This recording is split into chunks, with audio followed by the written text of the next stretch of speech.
and welcome to the What the Fork Monarchs preview show. Myself, Graham Munsey, joined by Dave Harley as we look ahead to a huge match at Armadale on Friday night, as probably the current favourites for the league, the Poole Pirates, head to town. Dave, it's been a bit of a shaky couple of weeks at home for the Monarchs, just seen off Plymouth right at the death and then managing to salvage a draw against Kent there. The boys will need to up their game a bit this week. Yeah, it's been a strange season at home this year. We've never really been totally dominant. And as you say, with Rory, Schlein, Richie Worrall, Danny King coming this Friday, we can't afford to not be at our best. I think they've picked up points almost every away match. In fact, it was only Glasgow when Rory Schlein was injured in the first race, so who knows, they might have got a point then if they were full strength as well. So it'll be a big challenge for us to send them home with nothing on Friday. Yep, big challenge indeed. And we look ahead to that with the Monarchs' Thomson and what potentially could be his last visit to Armadale, Poole's Rory Schlein. Dave, it's as we mentioned, it's going to be a tough one. We all know how good that Poole team is. And you know, I was shocked to see the result from Redcar last week. Obviously, the Monarchs match was so quick because of the threat of rain. Poole were romping it the last I looked. We went round to the pits, did the Friday focus, and on the walk back round, you laughingly said, and here's your tip and Poole to win all their matches, and they've just got scudded. Well, scudded's the wrong word, they've still got a point, but they've just had the comeback against them by Redcar and lost that. And I guess that shows, if nothing else, between that and obviously the Monarchs, the only team to take a point down in Dorset this year, that they're a very good team, but they're not invincible. No, and it was, as you say, they went from 8 up to 6 down in the last 5 races. And you can see the same when we were down at Wimborne Road a few weeks ago. You know, they were up flying early on, and then we managed to claw ourselves back in it in the last few races. And I think that's been a habit that they've got. And our habit is normally to go well in the last few races. Even last Friday, you know, you can say really our best was heat 15. So I'm not sure there was much more before that, but different challenge altogether. But as you say, not invincible, but we can't afford to give them any chances. They're now with full strength up to seven riders with Benjamin Basso now racing and available. So that'll be interesting to see how he handles. Yep, as you mentioned, Dave, a full strength 1 to 7 for Poole. From the Monarchs, there's a couple of changes to what we would normally expect. Richie is still missing with that hand injury. Fortunately, not quite as many matches on this week, so there were some better guest options, and Leicester's Nick Morris steps in. And at the bottom end, Luke Crang actually picked up a knee injury on Friday night that will keep him out, and it's Eastbourne's Drew Kemp that steps in. So you always want to go into these meetings with your own 1 to 7, Dave, but a pretty astute looking choice of guests from the Monarchs management. Yeah, excellent guests. I don't think you could do much better than Drew Kemp for the Rising Star option, and we know how good Nick Morris is around Armadale. He's been a thorn in our side on many occasions, but on the odd occasion he's guested for the Monarchs, he's been good as well. So that we saw what happened last week when Richie was missing and rider replacement. You know, you can argue we didn't drop a lot of points in there, but if Richie's power even had just picked up the odd point in heat 6, you know, and it could have made that meeting a different challenge and could have got us through a bit easier. So better to have a 7-man team, and so hopefully that'll look good for us on Friday.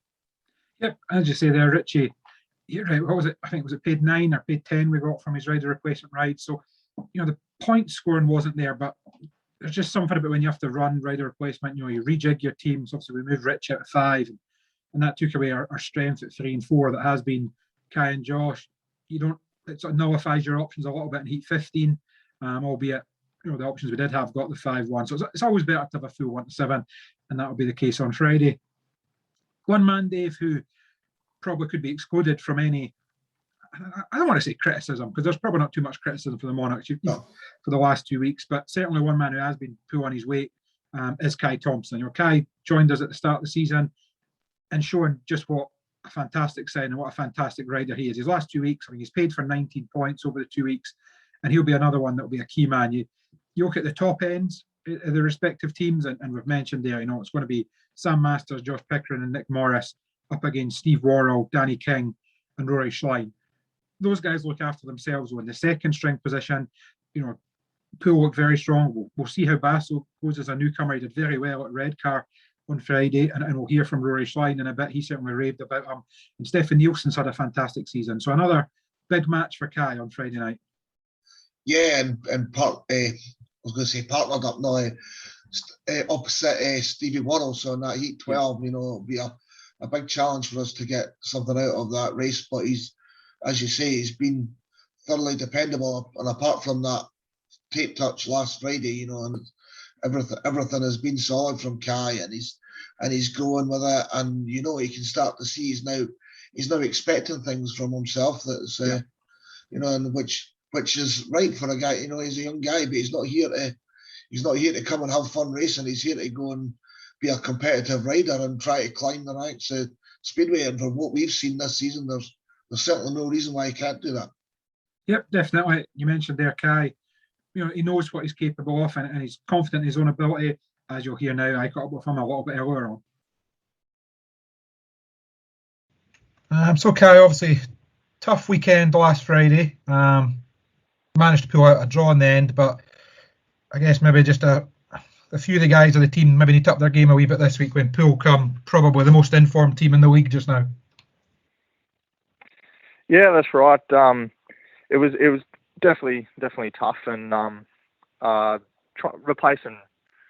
to do Richie's job is definitely hard. He's a hard man to replace, being one of our key riders, and but no, we were still managing, but just things didn't go right for us. Just with conditions like where Edinburgh's a track for grippy conditions and where we can get it over the other teams, but it just wasn't that on the day, and they seemed to take advantage of that. And but no, we were unlucky, especially Josh with the referee, and then my first one having to come from 15. But no, we'll regroup, and I think I know Poole's a tough team, but I think we can get it done against them. We can bounce back. Yeah, and I know obviously the management and the guys are not big ones for team meeting and that kind of stuff, but kind of there's been a bit of chat among the guys since then, kind of WhatsApp group chat or anything, just about kind of what the plan is going into this week and making sure we do send Poole home with no points on Friday. No, nothing's been said.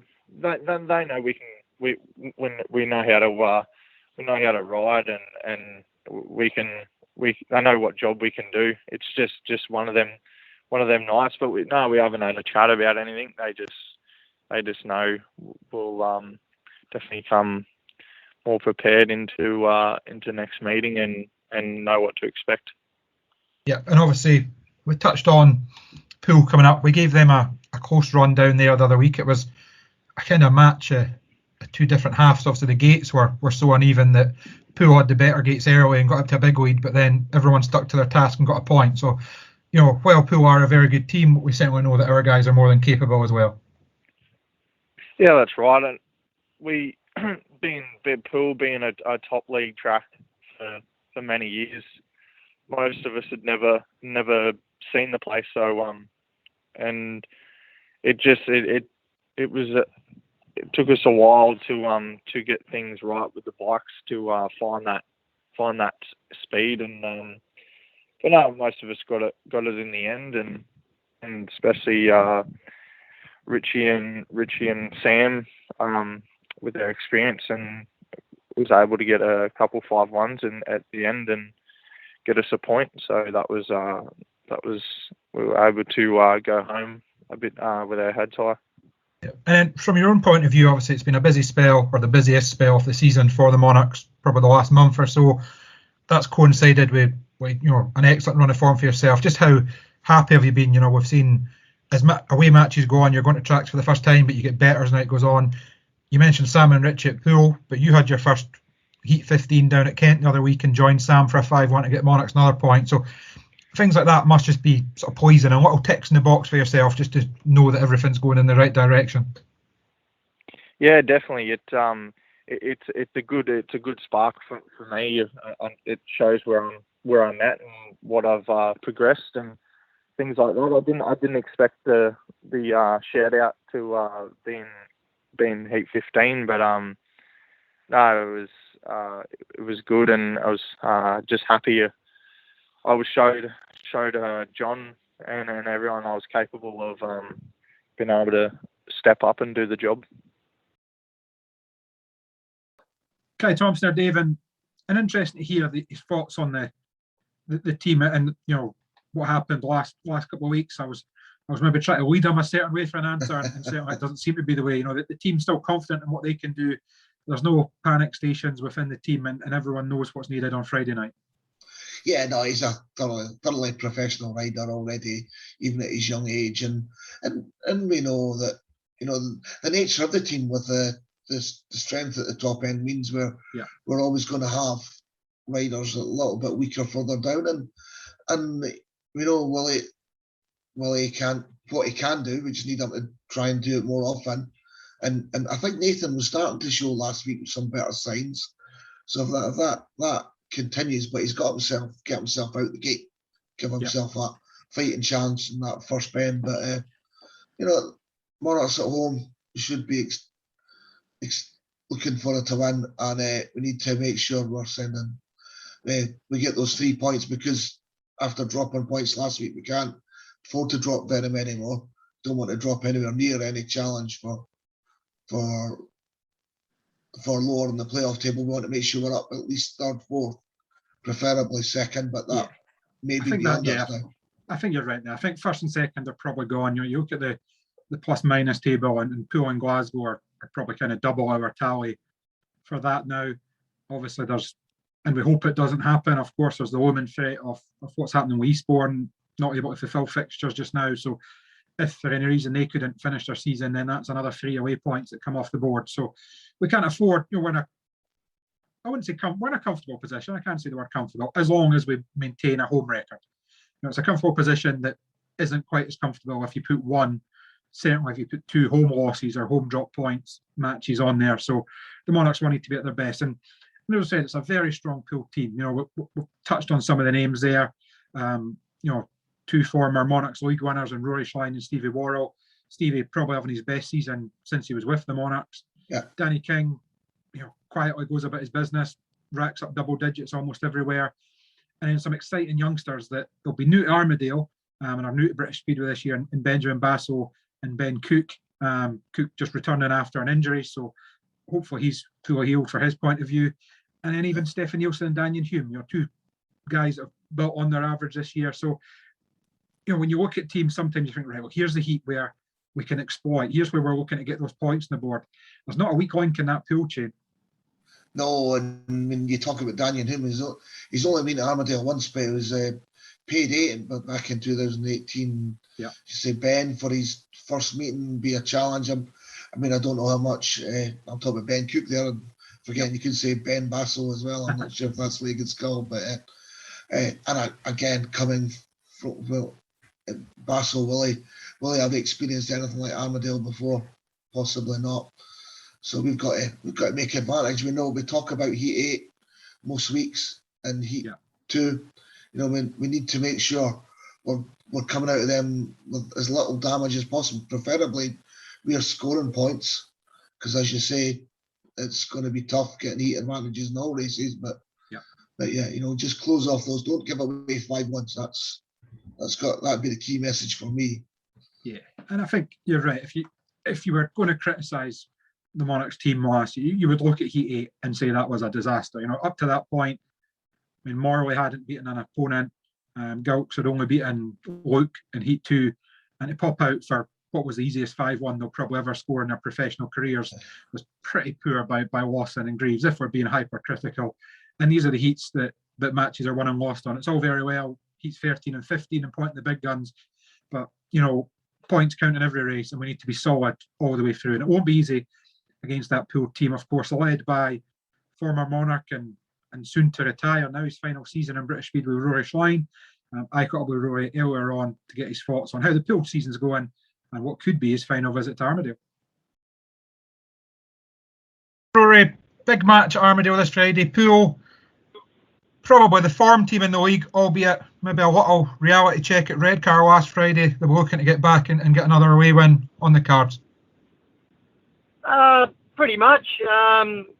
Myself personally, I didn't have a great night. We just struggled at Redcar, and so if I was firing on all cylinders, I think we probably would have easily won. So, a little bit of a reality check, but more frightening that Redcar, who's one of the top runners really for the playoffs, had to use a tactical ride on their own patch. So, I wouldn't say too much of a reality check. It'd be more of a worry to anyone else. When we are all firing, it's going to be hard to beat us on any patch. Yeah, and I guess obviously in any league the name of the games is the playoffs. The top two's probably got to be the aim to save that first round, a potential banana skin, but Poole's still well placed for that top two finish. Well, obviously we've got more matches in hand as well. So, I think we haven't lost at home, which is good. We've made that place a fortress, we look competitive when we go away. So, for a side that we said want to get playoffs, we're obviously doing that, and we treat every meeting as if we want to come away with 4 points. I think that's the attitude we have had from day one. Yep. And then from your own point of view, obviously we all know this is your last year in British Speedway. I think you mentioned yourself, it's maybe now starting to hit home when you head to some places that it could be your last time going there. Will that be magnified, do you think, on Friday? Will it be in Armadale where a lot of things started for you? Possibly a little bit. Obviously, I'd spoken to Alex and Mike Hunter about if the Scottish Open would be running or not, but it's a bit too early to know whether that's going to go ahead. But as in a league fixture, yeah, it'll be a little bit strange. But I've treated it like every other meeting. Even at Ipswich the other night, got a lot of friends and know a lot of people there. So we still went there and we got a great result, and I scored plenty of points. So I'm going to treat it no different. Yeah, and I guess you must always look forward to racing against the likes of Sam, Josh Pickering. I think we're still waiting to hear if Richie Worrall will be back. So it'll be a tough match for both teams. Some big battles at the top end, and we've seen that down at Wimborne the other week as well. Yeah, I think the track was a little bit indifferent and didn't allow us, for us big guns to go at it hard. But Edinburgh is a track where, especially myself and Stevie's got a lot of knowledge around there as well. So we're going to be at that point where, I think people like Sam and Pickers are going to have to be at the top of the game, because we've got people like Stefan Nilsson. And obviously the new Dane that's come in, Benny, looked absolutely so impressive the other night at Redcar. So for us, we're going there feeling good and feeling confident. And, I think, if we can come away with something, it's a good night for us. Yeah, and obviously, again, from your own point of view, your last year in the sport in the UK and currently sitting top of the league in both leagues. So you're looking for a big end of the season and a chance to finish with some silverware. It would be absolutely lovely if I could do that. It'd be a nice way to send me off. But I have been trying to keep it realistic and treat it as any other year. It's been difficult with a lot of things going on, not just with Speedway. We're packing up and getting ready to make the big move. I've just got to knuckle down and. I think, we've been pretty consistent all year. Obviously not great one at Redcar the other day, but we just want to, enjoy it. Like, obviously Edinburgh, I hold it dear to my heart. It was my first club when I first come over. And, but, I do have to put that to, one side and, get the result for Poole. And that's what we'll be doing. Yep, Rory there sounding pretty determined and good to hear that he's been chasing up Mike Hunter and Alex Harkis to see if there's a possibility of Scottish Open. Obviously, we still don't know that for definite with fixtures and trying to get riders and rider availability and stuff. We'll see if that goes. But Rory, desperate to get back to Armadale on that. And actually, would he be defending his crown? Was he the last winner? I'm trying to remember now, back to 2019. Good question. All these things you talk about what happened last year, and it's not, was it last year or the year before? It's yeah, exactly. It's so difficult, but Yeah, so we'll see Rory certainly on Friday. And for once, Dave, and I'm probably not tempting fate too much here, we have a favourable looking forecast, which hasn't been the case the last few weeks. I believe it's shorts and t-shirt weather and heat wave, we've been told, for the rest of the week. So fingers crossed that's the case on Friday, and we don't need to worry about those rain showers that hit us before the match last Friday, before the match at the Youth Championship. Obviously, because the rain off of the Poole meeting, there's an itinerary of rain issues that we're hopefully going to avoid on Friday night, and we'll be set fair for a big match. And I had a few people comment, and there'll certainly be no repeat of the conditions of that Canterbury match we showed on the Blast from the Past last week. Yeah, looking forward to it. I mean, it was really good to get the meeting on last week, because there was very few meetings raced in all of British Speedway. So getting that Friday night one was there, even if we didn't quite win. But you know they've got to prepare the track a little bit differently when there's threat of rain or there's late rain, and it is a factor sometimes. Yeah, possibly worked against us. So we're looking for conditions to be perfect. Got a lovely, bright, sunny day. Get Rory out with his sunglasses out on the parade lap, then he can be. Don't necessarily want him smiling much after that until after the meeting in the bar. Kind of like we said to Cam Heaps last week, if he could have waited till the Saturday, albeit it was then rained off, at Berwick to find his form and have his best match of the season, it would have been well received. No, definitely, and it'll be sad when Rory finally goes this season. Hopefully, we might get a playoff final Poole against Edinburgh for his final race at Armadale. You never know, and as you say, hopefully we will get a Scottish Open run. But there's with the fixtures this year and still got to fit in a number of Devils match. You never really know quite how it's going to fix, but hopefully we'll have those playoffs too. Yeah, to look forward to. Well, Dave, as always, we never have a Monarchs preview show without our Blast from the Past. There was two last week. As I mentioned, one was a Scott Nichols special. We've seen a repeat of a Scott Nichols special on Friday night. And one was that Canterbury meeting in the difficult conditions. I would say, what have we got for the viewers this week? So we're back to 1989, back to Powder Hall again, but slightly better conditions than we're talking about, with the Monarchs against Poole from October that year. And we had Scott Lamb, Monarchs Reserve at the time, up against Leigh Adams of the Poole Pirates. And Lars Munkedal and John Summerman made up the rest of the riders in there. But let's have a look at how Scott Lamb got in against Leigh Adams. Rider replacement this time is Scott Lamb. He's on gate 2. His partner Lars Munkedal out in gate 4, hoping to contribute something here. For the Echo Pirates, Leigh Adams goes off gate number 1, and he's done absolutely nothing so far. His partner John Summerman, once again, who gated well in the previous race, excuse me.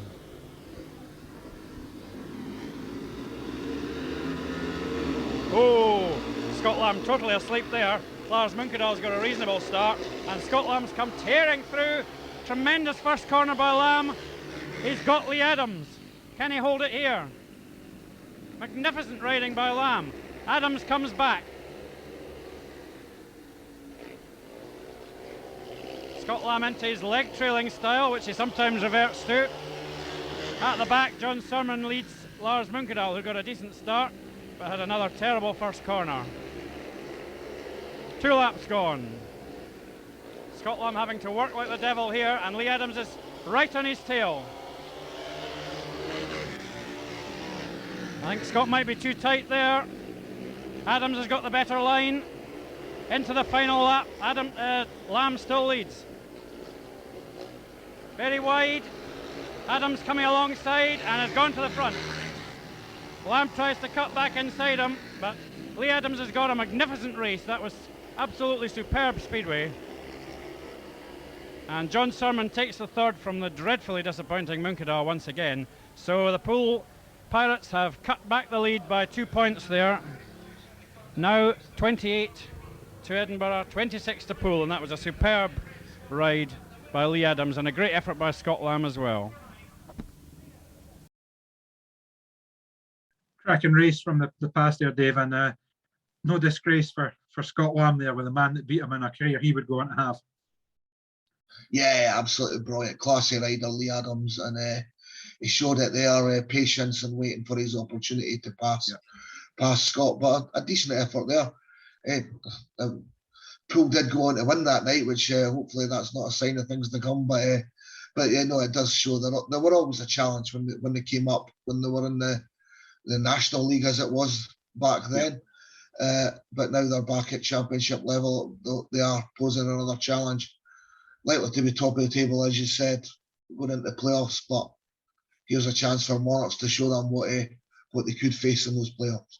That's it. And that's another thing as well, isn't it? That when you come up against these teams now, obviously you're racing to put the points on the board for yourself, but also you don't want to give teams like Poole a reason to pick the Monarchs in the playoffs. Yeah, we kept them close down there, but if they were to come up on Friday and take a win, then they might be thinking themselves, right, on aggregate, we beat the Monarchs.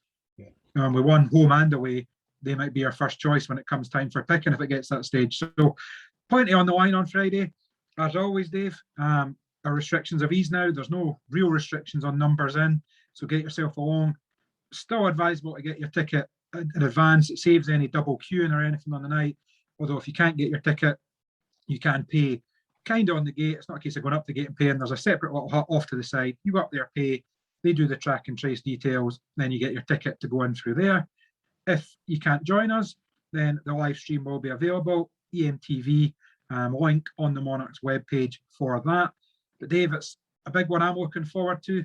I can't wait. Another huge match to look forward to, and certainly a tough test for the Monarchs to ahead.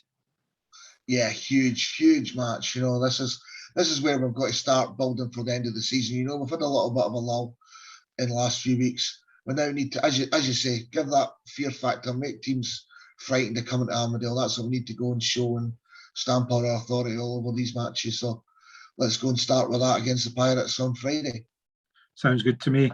As I say, edinburghmonarchs.co.uk, tickets is your link to buy your tickets in advance. If you can't make it and you want to pick up the stream, it's edinburghmonarchs.co.uk, then the EMTV link. Until Saturday morning, when we'll be back with a review of the action with a Monarchs Friday focus. Thank you very much for watching, and goodbye.